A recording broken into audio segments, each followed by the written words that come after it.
It's a very exciting day here at Vitalab.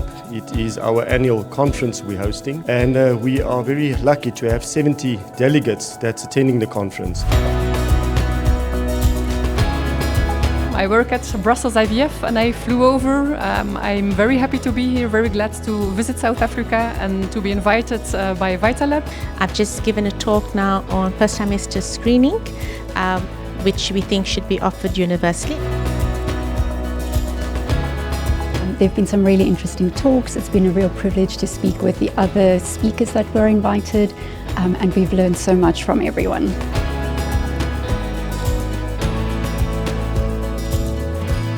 This was not only a congress, it was more a specific outreach to our gynae support network. So we're investing in the people that invest in us.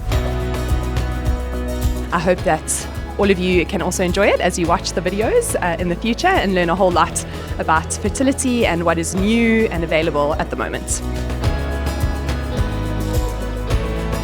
It's been a dream of Vitalab to organise a workshop of the nature that we have done, and I just want to congratulate everybody concerned.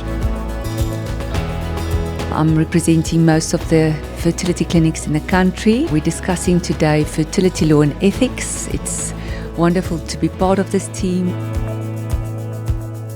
It's what we enjoy here at Vitalab. We enjoy teaching, we enjoy outreach, we enjoy meeting the gynecologists to refer patients to us and creating this network, which is so important for continuity of patient care.